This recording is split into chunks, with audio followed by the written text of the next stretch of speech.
मेरा नाम सरमद है और हम जिस घर में मुकीम थे, ये घर मेरे दादा अबू ने बनवाया था। ये एक पुराने तर्ज तामीर से बनाया गया शहकार था, जिसमें से हमें माइग्रेट करने का कभी भी दिल न चाहा था। बेशक हमारी फैमिली के लोग पाकिस्तान छोड़कर जा चुके थे, लेकिन हमारा शुरू से ही यहाँ काफी लगाव था। मेरे वालिद साहब चाहते थे कि इस मकान को दोबारा तामीर करवाया जाए, लेकिन दादी अम्मा किसी तरह से भी राजी होने को तैयार न थी, क्योंकि उस घर को बनाने के लिए हमारे दादाजी ने अपने खून पसीने की कमाई लगा दी थी। एक दिन मेरे वालिद साहब ने बहुत मिन्नत और तरले करके आखिरकार दादी को मना ही लिया, लेकिन इस घर की दोबारा तामीर के लिए हमें किसी और जगह शिफ्ट होना था। उस वक्त हमारे मोहल्ले में कोई भी घर किराए के लिए खाली न था, इसलिए हमें मजबूरन दूसरे मोहल्ले में एक किराए के मकान पर शिफ्ट होना पड़ा।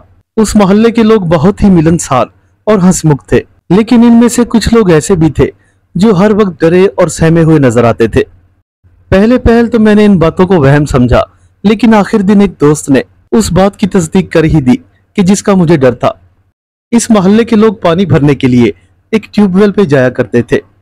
तकरीबन उस ट्यूबवेल से 3 या 4 फीट के फासले पर एक पुरानी और बोसीदा कब्र भी थी, जो कि वक्त गुजरने के साथ साथ जमीन के बिल्कुल बराबर हो गई थी और उसके तावीज से तमाम मिट्टी बारिश बहाकर ले गई थी। लेकिन अब भी इसकी बाकियात लोगों को अक्सर खौफजदा कर देती थी।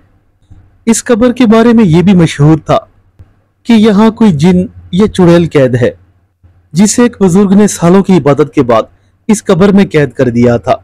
और सुनने में यह भी आया था कि पूर्णमासी की रात को वो चुड़ैल या भूत इस कब्र से बाहर निकल आता था और रात की तन्हाइयों में उसे जो भी मुयस्सर होता उसके खून से अपनी प्यास बुझाया करता था। गांव के बहुत से लोग और बच्चे उस कब्र के पास से ही मुर्दा हालत में मिले थे। उनकी हालत उस वक्त ऐसी थी जैसे उनके जिस्म से किसी ने पूरा खून निचोड़ दिया हो। मैंने जब ये बातें मोहल्ले के लोगों से सुनी तो मुझे बिल्कुल भी यकीन न आया। शायद यहाँ के लोग जिनों और भूतों पर बहुत एतकाद रखते थे। बस उसी शाम ही मैं और मेरी सारी फैमिली चाय पी रहे थे। हमारे अब्बू ने बताया कि घर की कंस्ट्रक्शन का काम अच्छी तरह से शुरू हो गया है और तकरीबन 4 माह तक हम अपने नए घर में शिफ्ट हो जाएंगे। इन्हीं बातों के दौरान मैंने अपने वालिद साहब से उस कब्र का जिक्र भी किया और उन्हें मोहल्ले वालों की सारी रुदात सुना दी।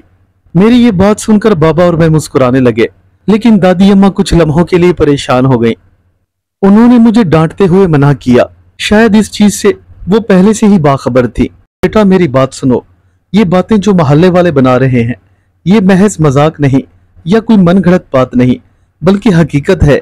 मैंने भी अपने पुरखों से सुना था कि उस कब्र में कोई गैर मरई ताकत महफूज है जिसने बहुत से लोगों की जान ले ली है। और तुम्हारे दादा अबू ने भी एक बार मुझे बताया था कि इस मोहल्ले में एक हसीन लड़की आई थी, उसका नाम विमला था और वो भोजपुर से आई थी। उसके बारे में ये मशहूर था कि वो जितनी हसीन है उतनी ही ज्यादा जालिम भी। शायद वो लड़की काला इल्म जानती थी और हमेशा ही अपनी शक्तियां बढ़ाने की कोशिश में लगी रहा करती थी। एक बार विमला ने किसी जिन को अपने कब्जे में करने के लिए अमल शुरू किया, लेकिन ये अमल रोज बरोज बढ़ता गया और तकरीबन 1 साल तक उसने वो अमल जारी रखा। लेकिन वो जिनों के सबसे बड़े देवता को अपने कब्जे में काबू करने से नाकाम रही थी। उस अमल का ये असर हुआ कि वो लड़की आहिस्ता आहिस्ता अपनी खूबसूरती खोने लगी और देखते ही देखते पागल हो गई। वो सारा दिन खून खून चिल्लाती और अक्सर लोगों पर हमला कर दिया करती थी। कहते हैं कि एक बहुत ही पुराना तांत्रिक था जिसको जिनों के देवता ने मार दिया था और उसकी रूह अब विमला में घुस गई थी। शायद जिनों के देवता ने अपना बदला लेने के लिए तांत्रिक की रूह को कैद कर रखा था, इसलिए सजा के तौर पर उसने उस तांत्रिक की रूह को विमला की रूह पर मुसल्लत कर दिया। आखिरकार वही हुआ कि जिसका डर था। एक दिन विमला मर गई। अब तांत्रिक और विमला की रूह हर पूर्णमासी की रात को भटकने लगे और उन्हें जो भी नजर आता वो उसके खून से अपनी प्यास बुझाया करते थे। दादी ने उस रोज हमें यह भी बताया था कि विमला जिस मकान में रिहाइश पजीर थी वो हमारे परदादा ने उसे किराए पर दिया था और मोहल्ले के सारे लोग उसके काले करतूतों से वाकिफ थे। खैर मरने के बाद भी विमला की रूह को चैन न आया और वो हर पूर्णमासी की रात को अपने शिकार के लिए निकला करती थी। खैर दादी की ये बातें सुन के मुझे कुछ लम्हों के लिए तो डर लगा, लेकिन फिर मैं आहिस्ता आहिस्ता ये सारा वाकया भूल गया। अब हमारा इस नए मकान में दिल लग चुका था और हमें अभी 4 महीने यहाँ और गुजारने थे। ये शायद 14वीं की रात थी। मैं तकरीबन 9 बजे के करीब अपने कमरे से बाहर निकला और मेन गेट की तरफ जाने लगा तो पीछे से मुझे अम्मी ने आवाज दी, बेटा कहाँ जा रहे हो? कहीं नहीं अम्मी, बस वैसे ही चहलकदमी के लिए बाहर जा रहा हूँ। मैंने नजरें चुराते हुए अम्मी को जवाब दिया, क्योंकि उस रोज के बाद अम्मी और अब्बू ने मुझे घर से बाहर निकलने के लिए मना कर दिया था। नहीं बेटा, मैंने तुम्हें उस दिन भी रोका था कि रात के वक्त घर से बाहर ना निकला करो। मैं तुम्हें अकेले हरगिज ना जाने दूंगी। चलो जाओ अपने कमरे में और जाकर आराम करो। अम्मी की ये बात सुनकर मैंने मिन्नत भरे अंदाज में उनको मुखातिब किया, प्लीज अम्मी, कुछ देर की तो बात है, मैं बस चहलकदमी करके वापस आ जाऊंगा, आप परेशान ना हो।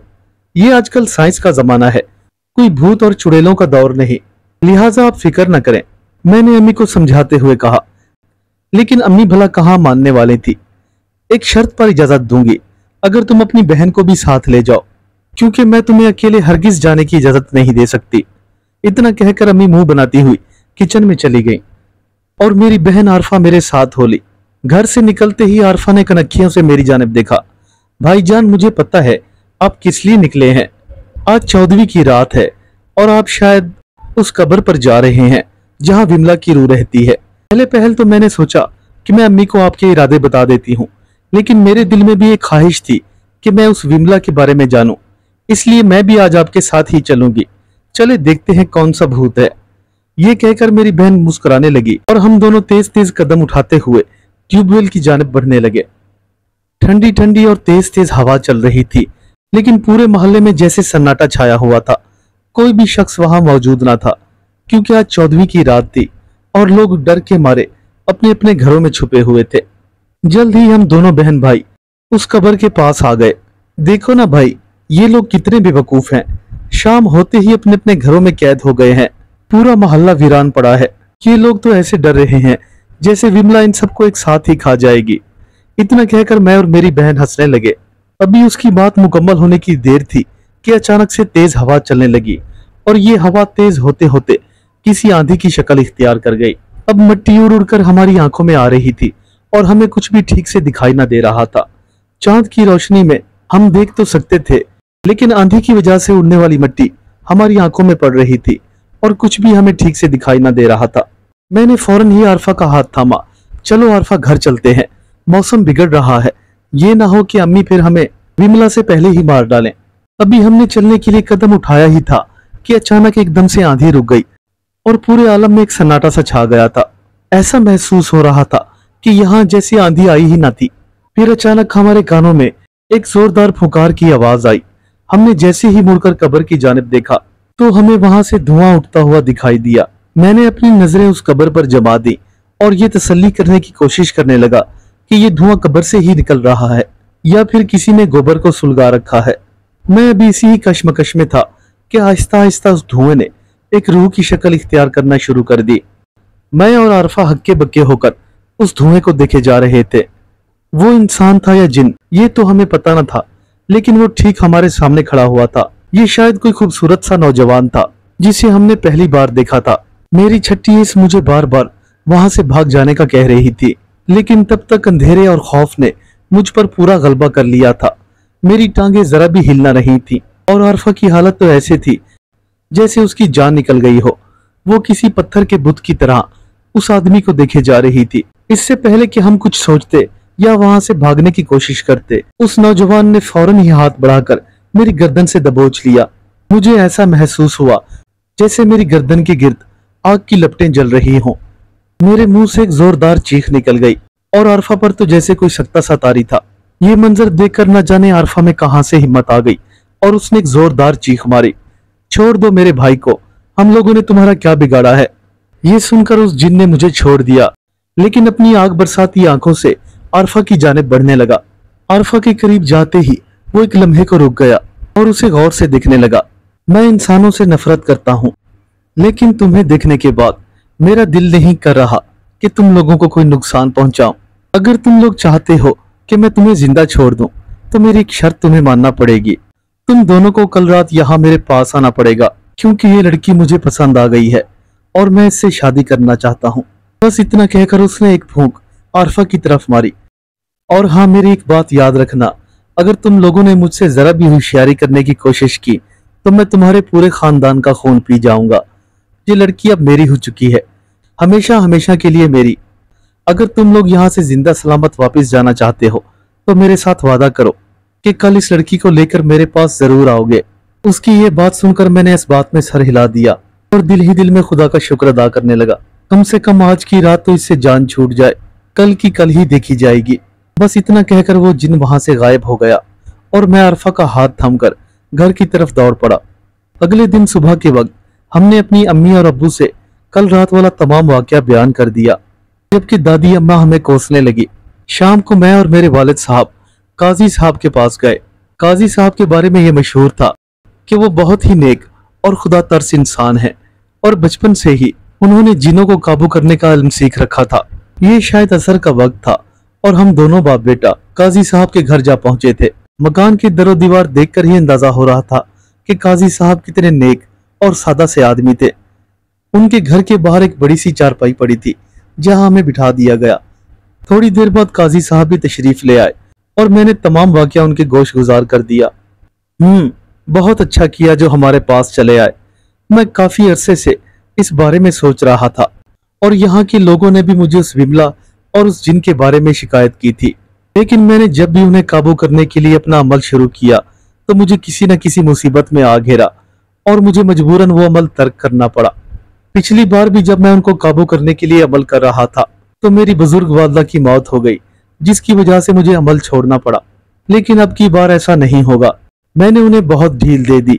उन दोनों को अब अपने गुनाहों का हिसाब देना होगा।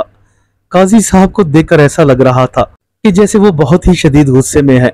हमारे दरमियान ये तय हुआ कि रात के तकरीबन 12 बजे के करीब हम विमला की कब्र पर जाएंगे और उसे हमेशा हमेशा के लिए जहन्नुम रसीद कर देंगे। तकरीबन रात के 12 बजे के करीब मैं, मेरे वालिद साहब और काजी साहब विमला की कब्र के पास जा पहुंचे। काजी साहब के चेहरे को देखकर ऐसे लगता था जैसे वो जलाली कैफियत में है और अपनी पूरी तैयारी के साथ आए हैं। विमला की कब्र पर पहुंचते साथ ही उन्होंने अपना सामान कब्र के पास ही रख दिया और हमारे इर्द गिर्द हिसार लेने लगे। फिर उन्होंने एक शापर मेरी तरफ बढ़ाया। ये लो बेटा, इसमें मोमबत्तियां हैं, इन सारी मोमबत्तियों को जलाओ और इस कब्र के आसपास एक तरतीब से लगा दो। उनकी ये बात सुनकर मैं एक लम्हे के लिए घबरा गया था, क्योंकि कल रात होने वाले वाकये ने मेरे जहन पर वो खौफ और इतना असर छोड़ा था कि मैं इस काम को करने से हिचकिचा रहा था।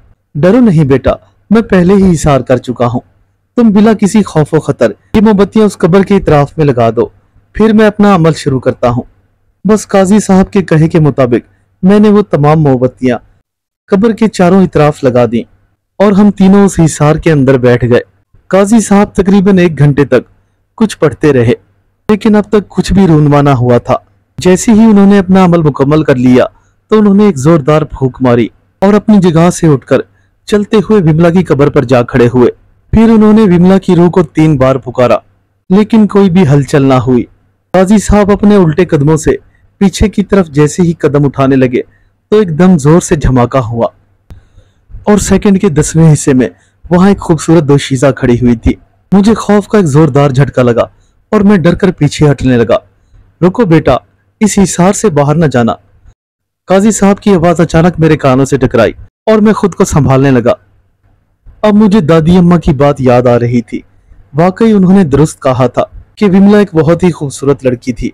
फिर अगले ही लम्हे हवा को चीरती हुई एक तेज आवाज विमला के मुंह से बरामद हुई। क्यों बुलाया है मुझे? उसने रुबदार लहजे में कहा। एक लम्हे को विमला की आवाज ने हमें थरा कर रख दिया था, लेकिन काजी साहब पर तो जैसे उसकी कोई बात असर न कर रही थी। मैं तुम्हें हुक्म देता हूँ कि शाम को आजाद कर दो और यहाँ से हमेशा हमेशा के लिए चली जाओ, नहीं तो मैं तुम्हें जलाकर भस्म कर दूंगा। काजी साहब की आंखों में जैसे खून खौल रहा था। शायद इसी विमला की वजह से उनकी वालदा इस दुनिया से चली गई थी। हा हा हा, मैं और यहाँ से चली जाऊं? लगता है अभी तक तुझे अंदाजा नहीं हुआ कि मेरी शक्तियां यह कहाँ तक असर रखती हैं। न जाने तुझ जैसे कितने ही लोगों को मैंने मौत के घाट उतार दिया है। और जहां तक बात रही शाम की, तो वो एक तांत्रिक था और मैंने उसे बड़ी मुसीबतों से अपने वश में किया था। अब तू कहता है कि मैं उसे छोड़ दूं? नहीं, ऐसा नहीं हो सकता। ये समाधि मेरी है और यहाँ मेरा राज चलता है। मैं किसी को भी जिंदा नहीं छोड़ूंगी। इतना कहकर विमला ने एक जोरदार कहका लगाया और आसमान पर जैसे बिजलियां कड़कने लगी। देखते ही देखते हवा तेज हुई और एकदम से आंधी चलने लगी। खौफ ने जैसे मेरे पूरे जिस्म पर लर्जा तारी कर दिया था और देखते ही देखते शाम भी वहां पहुंचा। ये वही नौजवान जिन था जो हमें कल रात इस कब्र के किनारे मिला था। अब वो दोनों ही काजी साहब को खा जाने वाले अंदाज में देखने लगे। तू भूल गया वो दिन जिस दिन मैंने तेरी माँ की गर्दन तोड़ दी थी और एक लम्हे में उसे मौत के घाट उतार दिया था। इस पूर्णमासी की रात को मेरे 100 बलिदान पूरे हो जाएंगे और मैं हमेशा हमेशा के लिए अमर हो जाऊंगी और तू मेरा कुछ भी नहीं बिगाड़ पाएगा। बस इतना कहकर विमला और वो तांत्रिक शाम दोनों कह कहे लगाने लगे और काजी साहब भी उन्हें देखकर मुस्कुराने लगे। तुम क्या समझते हो कि तुम लोग हमेशा यही मासूम लोगों की जिंदगियां लेते रहोगे? बहुत हो चुका। पहले तो मैंने सोचा था कि तुम्हें माफी दे दूंगा, लेकिन अब तुम्हारा मरना तय है। चलो अपनी मौत के लिए तैयार हो जाओ। इतना कहकर काजी साहब अपने मुंह ही मुंह में कुछ पढ़ने लगे। जैसे जैसे वो पढ़ते जा रहे थे वैसे वैसे ही विमला की आंखें गुस्से से लाल हो रही थी और उसने अपनी दोनों मुट्ठियों को गुस्से से भींच रखा था। ऐसा लग रहा था कि जैसे उसका बस ना चल रहा हो। ये मंजर इतना खौफनाक था कि अगर कोई आम आदमी देख लेता तो शायद उसी वक्त उसकी मौत हो जाती। फिर अचानक एक जोरदार कड़ाके के साथ एक दरख्त जड़ों समेत जमीन से निकलकर यूं बाहर आ गिरा जैसे कोई नन्हा सा बच्चा एक छोटे पौधे को आराम से तोड़ देता है। वो दरख्त हमारे सरों से होता हुआ हिसार के बाहर जा गिरा। विमला का ये वार खाली गया था और वो जैसे गुस्से से पागल हो रही थी। फिर अचानक उसकी आंखों से 2 तेज और सुर्ख रंग की रोशनियां निकली जो सीधा काजी साहब की तरफ बढ़ी, लेकिन हिसार के करीब पहुंचते ही वो दोनों रोशनियां आसमान की तरफ उठ गई। खुदा की रहमत और उस हिसार की बरकत से वो हमें कोई भी नुकसान न पहुंचा पा रही थी। फिर अगले ही लम्हे मैंने 2 बड़े और काले रंग के कुत्ते अपनी तरफ बढ़ते हुए देखे जो तेजी से भागते हुए हमारी तरफ आ रहे थे। जैसे ही वो कुत्ते हिसार के करीब पहुंचे तो जलकर राख हो गए। अगले ही लम्हे एक जोरदार और खौफनाक चीख हमारे कानों से टकराई और ये चीख विमला की थी। उसके पूरे जिस्म को आग ने आहिस्ता आहिस्ता अपनी लपेट में लेना शुरू कर दिया था और उसके साथ शाम भी धड़ धड़ की आवाज से जलने लगा। आसमान पर एक जोरदार बिजली कड़की और बारिश तेजी से बरसने लगी। इस बारिश ने हमें तो भिगा दिया था, लेकिन इसका विमला पर कोई असर ना हुआ था। वो बराबर काफी देर तक जलती रही और फिर आखिरकार जलकर भस्म हो गई। आज भी जब मैं इस वाक़ये को याद करता हूँ तो मेरे रोंगटे खड़े हो जाते हैं। उम्मीद करता हूँ मेरे दोस्तों को आज की कहानी पसंद आई होगी। चैनल को ज्यादा से ज्यादा सब्सक्राइब करें और कहानी को अपने दोस्तों के साथ जरूर शेयर करें। मिलते हैं कल एक नई कहानी के साथ। तब तक के लिए अल्लाह हाफिज।